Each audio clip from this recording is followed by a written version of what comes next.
Welcome to our ஆன்மீக களஞ்சியம் channel. இன்னைக்கு நம்ம பார்க்க போகிறது தெய்வத்தின் குரல் 5ஆம் பாகம் 4ஆம் அத்தியாயம் ஸ்ரீ சங்கர சரிதம். அதில் ஸ்ரீ சங்கரரின் கால நிர்ணயம், அதில் காளிதாசன் விஷயம். அவர்கள் சொல்கிற ஒரு பாயிண்ட் காளிதாசனை ஆச்சாரியாலின் கால மூத்தவரான குமாரில பட்டர் மேற்கோள் காட்டி இருக்கிறார் என்பது. காளிதாசன் கிமு 6ஆம் நூற்றாண்டு இல்லை என்கிறார்கள். ரொம்ப முந்தி அவருடைய காலத்தை கொண்டு போனால் கூட புஷ்யமித்ர சுங்கனின் பிள்ளையான அக்னிமித்ரனின் சமகாலத்தவராகத்தான் அவர் இருந்திருக்க முடியும். ஏனென்றால் அவருடைய மாளவிகாக்னிமித்திரத்தில் கதாநாயகனே அந்த அக்னிமித்ரன் தான் என்கிறார்கள். புஷ்யமித்ரன் காலம் கிமு 2ஆம் நூற்றாண்டு தான். அதனால் காளிதாசனை கிமு 6ஆம் நூற்றாண்டுக்கு கொண்டு போக இடமில்லை என்கிறார்கள்.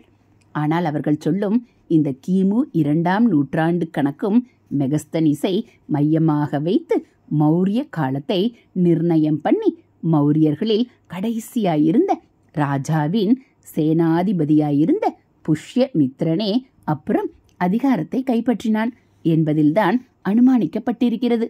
மௌரிய கால பேசிஸே அடிப்படையே தப்பாயிருக்கக்கூடும் என்றுதான் பார்த்தோமே. அதையொட்டி அவர்கள் தங்களுடைய கிபி 4ஆம் நூற்றாண்டு நிர்ணயம் வரையில் நமக்கு விட்டு கொடுக்க நியாயம் இருக்கிறது என்றும் பார்த்தோமே. இதுவும் கிமு 2ஆம் நூற்றாண்டு அந்த காலகட்டத்துக்குள்ளேயே வந்துவிடுவதால் இப்படித்தான் என்று அவர்கள் அடித்து சொல்வதற்கில்லை. நம் புராணாதிகளின் கணக்குப்படி கிமு 1500 ஆரம்பித்த மௌரிய வம்சம் அப்புறம் 300 வருஷத்துக்கு மேல் அரசாண்ட பிறகு சுங்க வம்ச ஆட்சியை புஷ்யமித்ரன் ஏற்படுத்தி இருக்கிறான். எனவே அது கிமு 1200 ஒட்டி இருக்கும். காளிதாசன் அவனுடைய கான்டெம்பரரி என்றால் அவர் காலமும் அவ்வளவு முற்பட்டு போய்விடும். ஆச்சாரியால் கிமு 6ஆம் நூற்றாண்டு என்ற நம் நம்பிக்கைப்படியே காளிதாசன் அதற்கும் 6 நூற்றாண்டு முந்தியவர் என்றாகிவிடும். ஆனால் சுங்கர்களை பற்றி அவர் எழுதியிருப்பதால் அவரே அந்த காலத்தவர்தான் என்று சொல்லலாமா? இன்றைக்கும் கூட யாராவது புது ராமாயண காவியம் எழுதலாம். அதனால் இவர் ராமருடைய சமகாலத்தவர் என்பதா? சுங்கர் காலமே காளிதாசன் காலத்துக்கு அப்பர் லிமிட் என்றுதான் சொல்ல முடியும். அதற்கு முந்தி அவர் காலம் இருக்க முடியாது என்றே அர்த்தம். பிந்தி இருக்கலாம். அதை பற்றி ஏதாவது தெரிகிறதா? காளிதாசன் விக்ரமாதித்தனின் காலம் அவர் அவனுடைய சபையிலிருந்த நவரத்னங்களில் ஒருத்தர் என்று நம் தேசத்திலேயே வெகு காலமாக நம்பிக்கை இருக்கிறது. விக்ரம சகாப்தம் கிமு 57 ஆரம்பித்ததாகவே சாஸ்திரஞர்களும் சொல்கிறார்கள். இப்படி இருக்க அவரை எப்படி கிமு 6ஆம் நூற்றாண்டுக்கு கொண்டு போவது என்று கேட்கலாம். கிமு 57 இருந்த விக்ரமாதித்யனுக்கு வேறாக இன்னொரு விக்ரமாதித்யன் கலியுகத்தின் 2500வது வருஷத்தையொட்டி, அதாவது கிமு 6ஆம் நூற்றாண்டின் ஆரம்பத்தில் இருந்தான் என்றும் இவனைத்தான் ராஜ தரங்கிணியில் சொல்லி இருக்கிறதென்றும் ஒரு அபிப்பிராயம் இருக்கிறது. காளிதாசன் அவனுடைய காலத்தவர்தான் என்றும் சொல்கிறார்கள். நம் நம்பிக்கைப்படி ஆச்சாரியால் அந்த நூற்றாண்டு முடியும் சமயத்தில் 509 அவதரித்திருக்கிறார். குமாரில பட்டர் அந்த நூற்றாண்டு மத்தியில் பிறந்திருப்பார். நம் தேச நம்பிக்கையே இருந்தாலும் சரி, சாத்திரஞர்களின் அபிப்பிராயம் இருந்தாலும் சரி, விக்ரமாதித்தன் என்பவனை பற்றி ஒன்றும் நிச்சயப்படுத்தி சொல்ல தெரியவில்லை என்றுதான் நடுநிலையில் இருந்து கொண்டு பார்த்தால் ஒப்புக்கொள்ள வேண்டி வரும். அவனை பற்றி சொல்லும் பிரகத்கதை, காதா சப்தசதி முதலியவை நாவல்கள் மாதிரியான கதைகளாகவே இருப்பவை. புராணங்கள், ராஜதரங்கிணி முதலியவற்றின் பிரமாண்யம், மெய்மையுறுதி இவற்றுக்கில்லை.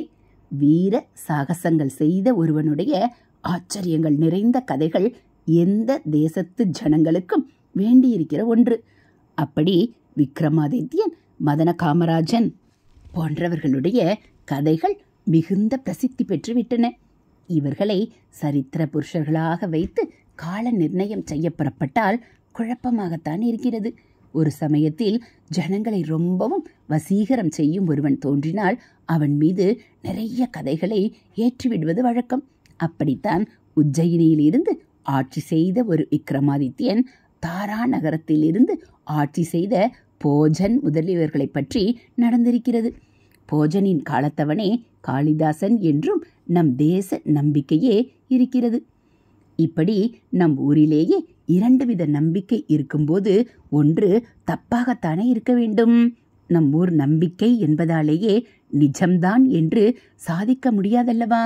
இதையெல்லாம் பார்த்துத்தான் சிலர் 2 காளிதாசர்கள் இருந்ததாக அபிப்பிராயம் சொல்கிறார்கள்.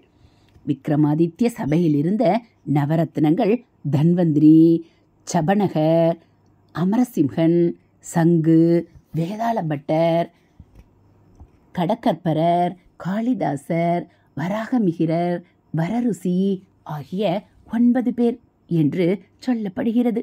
இவர்கள் எல்லாரும் சமகாலத்தவர்கள் இல்லை என்று வேறு சோர்ஸ்களிலிருந்து தெரிகிறது.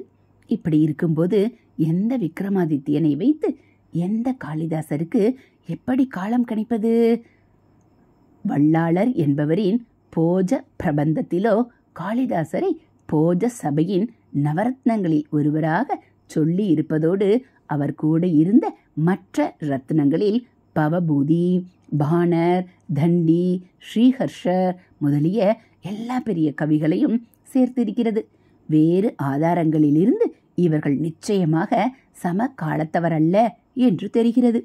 சரித்திர புருஷனான சந்திரகுப்த விக்ரமாதித்யன் காலத்தில் காளிதாசன் இருந்திருக்கலாம் என்பது போல சொல்லும் பல அபிப்பிராயங்களும் அனுமானம் என்று சொல்லக்கூடியவையத்தான் இருக்கின்றன, பிரமாணம் என்றல்ல. புஷ்யமித்ர சுங்கனுக்கு முன்காலத்தில் காளிதாசன் இருந்திருக்க முடியாது என்று அப்பர் லிமிட் சொன்னார் போல கிபி 7ஆம் நூற்றாண்டுக்கு பிறகு அவர் காலம் இருக்க முடியாது என்று லோயர் லிமிட் கட்டுவதற்கு அதிகமாக எதுவும் சொல்ல தெரியவில்லை. கிபி 7ஆம் நூற்றாண்டின் முன்பாதியில் ஹர்ஷரின் ஆஸ்தான கவியாயிருந்த பாணர் ஹர்ஷ சரித்திர ஆரம்பத்தில் காளிதாசனை பேர் சொல்லி புகழ்ந்திருக்கிறார். அதே காலத்தியதாக உள்ள ஒரு ராஜ சாசனத்திலேயே காளிதாசனின் பெயர் ஒரு ஸ்லோகத்தில் குறிப்பிடப்பட்டிருக்கிறது. 2ஆம் புலிகேசியின் சாசனம். ஐஹோலே என்ற ஷில்ப முக்கியத்துவம் வாய்ந்த ஊரை சேர்ந்த சாசனம். சக வருஷம் 556, அதாவது கிபி 634 என்று திருத்தமாக தேதி குறிப்பிட்டுள்ள சாசனம். இதில் ரவி கீர்த்தி, பாரவி கீர்த்தி என்று வார்த்தை விளையாட்டு செய்திருக்கிறது. கவிதையால் ஆச்சரிக்கப்பட்ட காளிதாசர் போலவும் பாரவி போலவும் கீர்த்தியுடன் ரவி கீர்த்தி என்பவர் விளங்குவதாக அந்த சாசன ஸ்லோகம் தெரிவிக்கிறது. ச விஜயதாம் ரவி கீர்த்தி கவிதாச்ரித காளிதாச பாரவி கீர்த்தி. ஆகையால் காளிதாசன் கிபி 634க்கு முன்னாடி என்று மட்டுமே தெரிகிறது. எவ்வளவு முன்னாடி தெரியவில்லை. நிச்சயமாக தெரியாத ஒன்றை வைத்து இன்னொன்றை எப்படி நிச்சயப்படுத்துவது? காளிதாசர் காலத்தை கொண்டு குமாரில பட்டர், ஆச்சாரியால் ஆகியோருடைய காலத்தை கணிக்க பார்ப்பது இப்படித்தான். கோலாப்பூரில் அப்பா சாஸ்திரி என்று வித்யாவாசஸ்பதி என் பட்டம் வாங்கிய ஒருவர் இருந்தார். அவர் கிமு 6ஆம் நூற்றாண்டிலேயே ஆரம்பத்தில் காளிதாசர், மத்தியில் குமாரில பட்டர், முடிகிற சமயத்தில் சங்கரர் என்று 3 பேரும் இருந்தார்கள் என்று அநேக புஸ்தகங்களை பார்த்து முடிவு பண்ணியிருக்கிறார். நம்முடைய புராணம், சமய இலக்கியம் ஆகியவற்றை மட்டுமின்றி ஜைன புஸ்தகங்களையும் பார்த்திருக்கிறார். மதம் என்று வரும்போது 2க்கும் ஒரே சண்டையாயிருந்தும் கூட கால நிர்ணயங்களில் அவை எப்படி வித்தியாசமே இல்லாமல் ஒத்துப்போகின்றன என்பதை நாம் கவனிக்கும்போது இப்ப ஆப்போசிட் சோர்ஸ்களில் இருந்து கிடைக்கிற ஒன்றேயான அபிப்பிராயத்தை ஏற்றுக்கொள்ள வேண்டியவர்களாகவே இருக்கிறோம். ஹரஹர சங்கர ஜெய ஜெய சங்கர, ஹரஹர சங்கர ஜெய ஜெய சங்கர. மகா பெரிவாச்சரணம். இது போல் தெய்வத்தின் குரல் பகுதிகளை நீங்கள் தினந்தோறும் கேட்கணும் அப்படின்னா மறக்காமல் நம்ம சேனலை சப்ஸ்கிரைப் பண்ணுங்கள். கூடவே பெல் ஐக்கானை கிளிக் பண்ணி ஆல்ங்கிற பட்டனையும் அழுத்திடுங்க. அப்போ நம்ம படிக்கக்கூடிய தெய்வத்தின் குரல் பகுதிகள் உங்களுக்கு உடனே நோட்டிஃபிகேஷனாக வந்துடும்.